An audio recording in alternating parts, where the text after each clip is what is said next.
దొరికిందిలే దొరికిందిలే.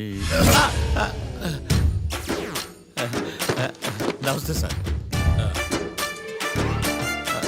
ఇవి evidence files కావా? మళ్ళీ దెబ్బడిపోయింది. జంగిలీ పనులు చేయడానికి సిగ్గులేదు నీకా? ఏమిటి సుమి ఈ వేళప్పుడు నా ఆఫీస్కి వచ్చావు? ఓ ఎవిడెన్స్ ఫైల్ కోసమా?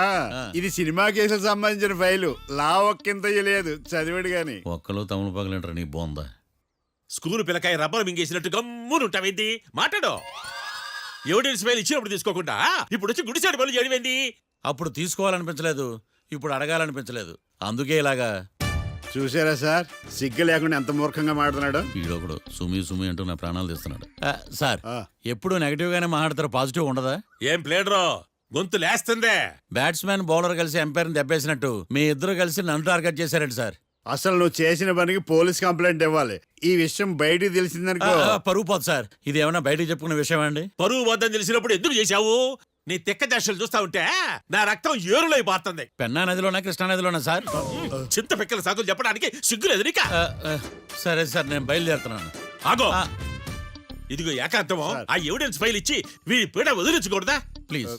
సరే సార్. ఇట్లా అందరికి చెమటలు పెట్టించే బదులు బెయిల్కి అప్లై చేయొచ్చుగా. బెయిలా? దేనికి? బెయిల్ దేనికంటావేంది? బెయిల్ దేనికి ఇస్తాడో నీకు తెలియదా? నీకు తెలుసా? ఒక్క లాయర్ జడ్జి అడిగే ప్రశ్న ఇదే. ముచ్చుకో మాలూం. మాకు మాలూం. అయితే అప్లై చేయొచ్చుగా. మీరు ఎప్పుడు పడితే అప్పుడు బెయిల్ ఇస్తే నేను తీసుకోనండి. నాకు అవసరమైనప్పుడే నేను తీసుకుంటా. ఇదిగో evidence file. Thank you sir. ఎవరి చేతనా చదివించుకో, బయలుదేరు. పైత్యానికి కూడా ఒక పద్ధతి ఉంటది, పిచ్చికి కూడా ఒక ప్రోగ్రెస్ ఉంటది. వీడిది పిచ్చో పైచో అర్థం కావలేదప్పా. ఎర్రి. వాడు చెప్పింది కరెక్టే అండి. ఆడికా మనక ఎర్రి.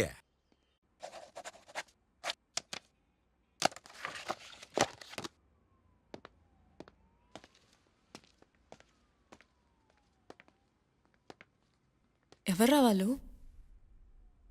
Bank staff. ఏంటి అంత సీరియస్గా ఆలోచిస్తున్నావు? నన్ను జాబ్లో సస్పెండ్ చేశారు. వాట్? నేరం రుజువైన నిర్దోషం ప్రూవ్ అయ్యే వరకు నేను తిరిగి జాబ్లో చేరలేను. నేను తప్పకుండా కేసు నుంచి బయటకు తీసుకొస్తాను, నాది బాధ్యత. అనవసరంగా నువ్వు నా వల్ల చాలా సఫర్ అవుతున్నావు. నాకు నీ మీద ప్రేమ ఉందని గుర్తుపెట్టుకున్నాను, కానీ స్వార్థం ఉందని గుర్తించలేకపోయాను.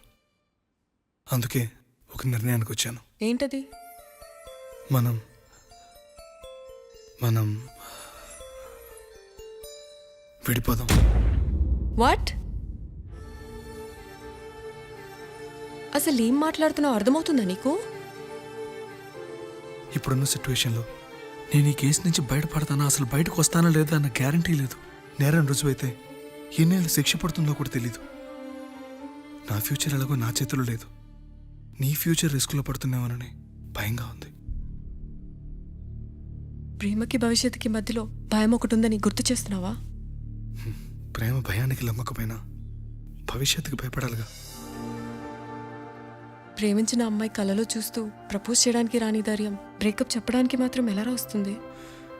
నా ప్రేమని సంతోషానికి కారణం అవ్వాలనుకున్నాను, కానీ అదే కన్నీళ్ళకి కారణం అవుతుంటే నేను తట్టుకోలేకపోతున్నాను. ప్రేమించిన వాళ్ళ కోసం వచ్చే కన్నీళ్ళు విడిపోవడానికి కాదు, కలిసి ఉండడానికి. ప్రాబ్లమ్స్ ఉన్నప్పుడు పోరాడాలి, భయపడి పారిపోవడం ఏంట్రా? వేరువేరుగా ఉన్న మన ఇద్దరిని ప్రేమ ఒకటి చేసింది. ఒకటిగా ఉన్న మనం ఎప్పటికీ వేరవ్వలేం. I love you. Love you too.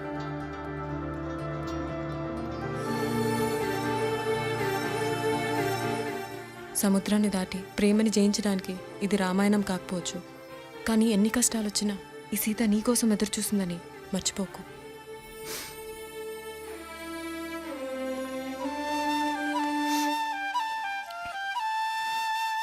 Sorry బావా, ఇదంతా నా వల్లే జరిగిందిరా. నేనంటే అనాథనరా, నా గురించి ఆలోచించేవాళ్ళు కూడా ఎవరు లేరు. కానీ నీకోసం ఆలోచించేవాళ్ళు చాలామంది ఉన్నారు రా. నిజంగా సారీ బావా. నువ్వు లేవని నువ్వు రావని ఏదో గుబులైంది.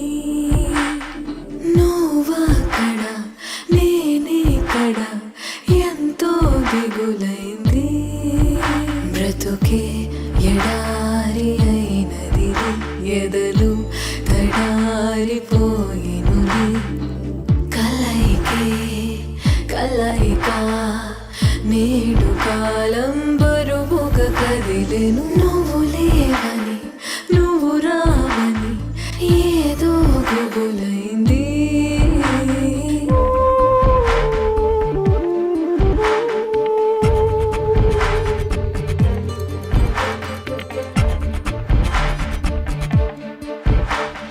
తొలి వలపులే గురుతోచని ఆతల పులే మది కూర్చని ఏదో చీకటి మూగే వగపే కొనసాగే నా నీడ కూడా కనబడది నీ మాట కూడా వినబడది ఏనాడు తోడుగాను లేక నువ్వు లేవని నువ్వు రావని ఏదో గుబులైంది నువ్వక్కడ నేనిక్కడ ఎంతో దిగులైంది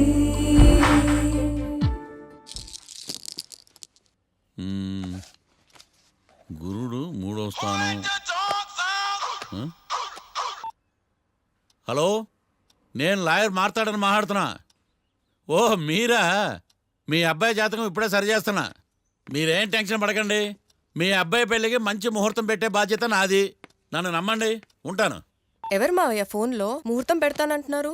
అదేనమ్మా, కొత్త కేసు ఒకటి వచ్చింది. టేకప్ చేసే ముందు మంచి ముహూర్తం చూద్దామని. కొత్త కేసు ఏంటి మావయ్య? ముందు నువ్వు కూర్చోమ్మా, అసలే ఎండను పడొచ్చావు. ఇంకేంటమ్మా కబుర్లు? ఇప్పుడు మళ్ళీ కొత్త కేసు దేనికి? ఉన్న కేసుకే బెయిల్ అప్లై చేయట్లేదు నువ్వు. చూడమ్మా, బెయిల్ తీసుకోవటం నాకు చేతగా కాదు. నా ఫస్ట్ కేసులో డైరెక్ట్గా వాళ్ళు కేసు గెలిచాక బయటికి రావాలి. అంతేగాని బెయిల్ తీసుకుని బయటకు వస్తే నాకు అవమానం. నన్ను నేను తగ్గించుకున్నట్టు అవుద్ది. ఇది నా సెంటిమెంట్ అమ్మా. నేను ఫిక్స్ అయ్యా, నువ్వు కూడా ఫిక్స్ అయిపో. అంతే. అంతేనా? అంతే. Sir snacks time. ఈసారి ఏ గుళ్ళోదిరా? గుళ్ళోది కాదు, మా ఇంటర్ కైప్సాం భజన జరుగుతుంటే 2 దండాలు పెట్టి 4 కప్పులు తెచ్చేసా. బయటికి వెళ్ళరా. చాలా బాగుంటాయి సావా. ఎల్లో. ఏందైనా ప్రసాద్ తినే ప్రాప్తే లేదు. ఇది కూడా మనకే. ఏమ్మా, ప్రసాదం ఏమైనా తింటావా? అసలు నువ్వు ఎందుకు వచ్చావమ్మా? ఏం లేదు మావయ్య, మీరు ఇచ్చిన ఎవిడెన్స్ ఫైల్ని స్టడీ చేశాను. మర్డర్ జరిగిన ప్లేస్కి వెళ్ళి ఇన్వెస్టిగేట్ చేసి ఈ కేసుకి సంబంధించిన నోట్స్ ప్రిపేర్ చేశాను. Very good. ఒక్కసారి నువ్వు ఈ ఫైల్స్ చెక్ చేస్తే ఈ కేసుకి హెల్ప్ అవుతుందేమో మావయ్య. అది అక్కడ పెట్టేళ్ళమ్మా, నేను తర్వాత చూస్తా కదా. ప్లీజ్ మావయ్య చూడండి ఒకసారి. అలాగేనమ్మా, అక్కడ పెట్టు. నువ్వు బయలుదేరు. రే, పాపకు ఒక ఆటో చెప్పు. ముందు ఈ జాతకం సంగతి చూడాలి. యువర్ ఆనర్, ఈ కేసు ఇన్వెస్టిగేషన్ సంబంధించిన పేపర్స్, ఫోటోస్, ఎవిడెన్స్ కాపీస్ ని కోర్టు వారికి సబ్మిట్ చేస్తున్నాను.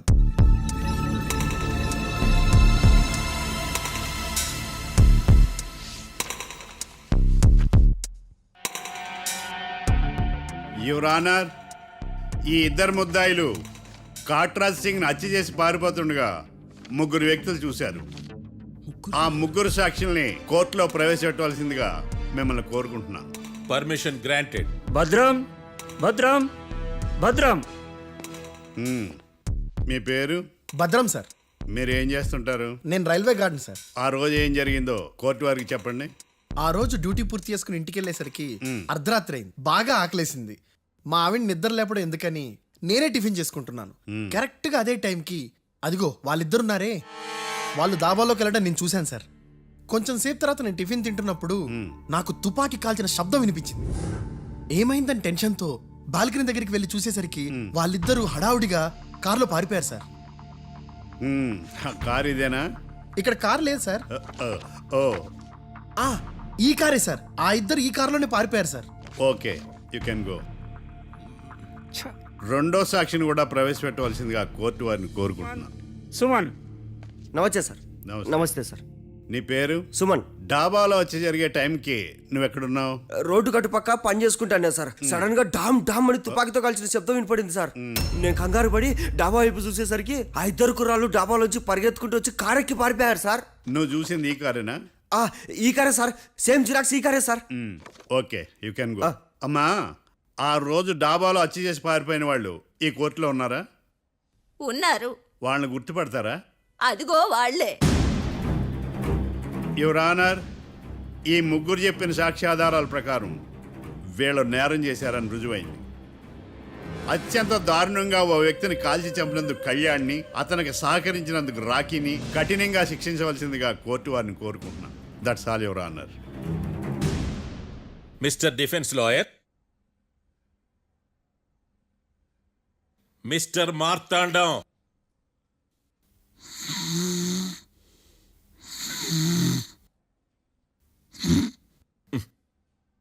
కోర్టులో నిద్రేందయ్యా?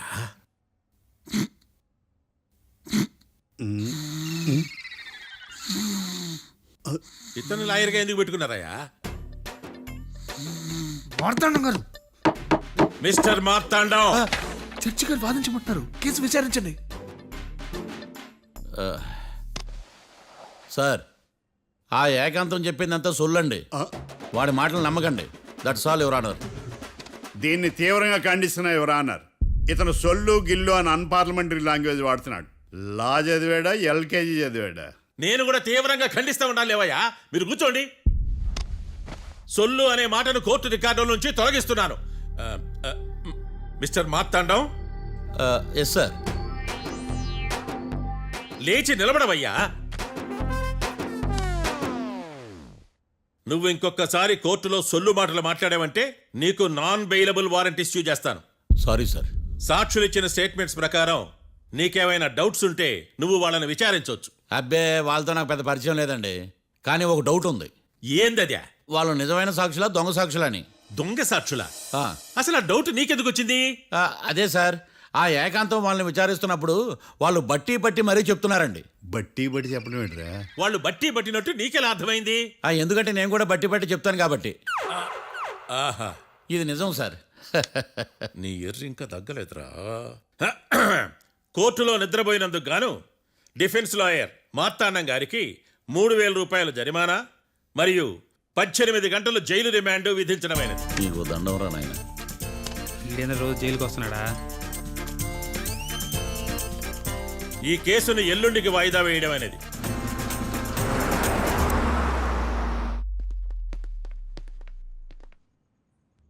హాయ్. అర్థమైంది. రాత్రి జైల్లోనే మిమ్మల్ని ఇద్దరిని కలుద్దాం అనుకున్నానయ్యా. కేసు గురించి బాగా స్టడీ చేయటం వలన హాయిగా నిద్ర పట్టేసింది. అందుకే కలవలేకపోయాను. కలిసి ఉండాల్సింది. కస్తీరా కప్పెట్టేసేవాళ్ళం. ఈ కేసులో సాక్ష్యాలు చాలా బలంగా ఉన్నాయ్యా. అవతల ఏకాంతం గాడు వాడి తెలివితేటలతో సాక్షులందరినీ హిప్నటైజ్ చేశాడు. అందువల్ల అందరూ ఒకే పాట పాడుతున్నారు. నేను కూడా అతి తెలివితో ఆలోచించి ఒక నిర్ణయానికి వచ్చాను. మనం సాక్షులను మార్చేద్దాం. మార్చాల్సిన సాక్షుల్ని కాదు, లాయర్ని. What puppies you are talking? Sir, మేము లాయర్ని మార్చాలనుకుంటున్నాం సార్. నువ్వు ఉండు. ఒరే, దొంగ నోట్లు మార్చినట్టు లాయర్లు మార్చడం ఏంట్రా? నో, ఈ మిషన్ ఇంపాసిబుల్కి నేను ఒప్పుకోను. సార్, ఈ జనరేషన్లో లాయర్స్ చాలా అప్డేటెడ్గా ఉన్నారు. మీరుగా అవుట్డేటెడ్గా లేరు. ఒరే, మీ జనరేషన్లో రామాయణం అంటే కిడ్నాప్ కేసు అని, మహాభారతం అంటే ప్రాపర్టీ కేసు అని భ్రమలో ఉన్నారు. కాస్త ఓపిక ఉండాలరా దేనికైనా. అయినా నేను శంకుస్థాపన చేసిన కేసులో వేరే ఎవడో గృహప్రవేశం చేయడం ఏంటి? ఇది చీటింగ్. ఇది నువ్వు పెట్టే టార్చర్ చీటింగ్ కాక నీకు దండే దండమేడమంటా? ఒరే, నా మాట వినండిరా. ఆ సాక్షులు నేను విచారిస్తాను. నాకు ఒక అవకాశం ఇవ్వండి. జైల్లో ఏం చేస్తున్నారా ఎంత ముందుగా ఉన్నారు? ఒరే, నాకు ఒక అవకాశం ఇవ్వండి. మీ తరపు నేను వాదిస్తాను. డోడ్ పోయేదే ఉంది, మహా అంటే ఇంకో వాయిదా.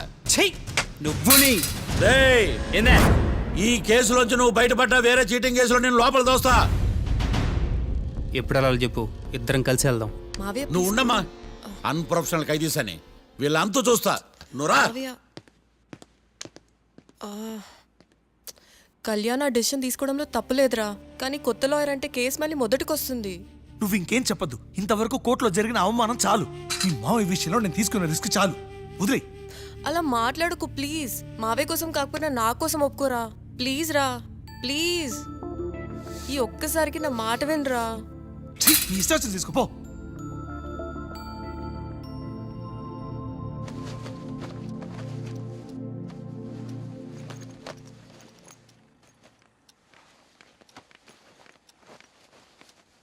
సారీ మావయ్య, వాళ్ళేదో టెన్షన్లో నీతో అలా మాట్లాడారు. వాళ్ళ తరపున నేను నీకు సారీ చెప్తున్నాను. ఈ కేసుని వాదించడానికి రాఖీ కూడా ఒప్పుకున్నాడు మావయ్య. కళ్యాణ్ కొత్త లాయర్ని పెట్టుకున్నా నా కోసం రాఖీ తరపున నువ్వే వాదించు ప్లీజ్ మావయ్య. చాలమ్మా. పెళ్లి చేసుకోకుండా సన్యాసినయ్యాను. ఈ కేసును వాదించి సన్నాసనయ్యాను. ఇక చాలు. నాకు నువ్వు ఒక్కడివే హోప్. ఎలాగైనా ఈ కేసుని వాదించు. రాఖీని రిలీజ్ చేయించు మావయ్య. రాఖీ లేకుండా నేను బ్రతకలేను. మీలాంటి వాళ్ళకి ఎలాంటి వాళ్ళని లవ్ చేయాలో క్లారిటీ లేదు. తొందరపడి ప్రేమించడం ఆ తర్వాత బాధపడటం. ఇప్పటికైనా చెప్తున్నాను, ఆ రాఖీ గారిని ప్రేమించి నీ జీవితాన్ని సర్వనాశనం చేసుకోకు. వాడి లవ్కి బ్రేకప్ చెప్పి నువ్వు కూడా నాతో పాటు వచ్చేసాయి. వాడి పాపను వాడే పోతాడు. నెవర్. రాఖీకి దూరంగా బ్రతకడం నా వల్ల కాదు మావయ్య. శతకోటి ఫెయిల్యూర్ లవ్ స్టోరీలో నీదొక బోడీ లవ్ స్టోరీ. నువ్వు ఆఫ్టర్ ఆల్ వాడి లవర్వి. నువ్వేదో వాడికి భార్యలాగా, వాడేదో నీ మొగుడులాగా ఓ ఫీల్ అయిపోతావేంటి? అవును, వాడు నా మొగుడే, నేను అతని భార్యని. అమ్మా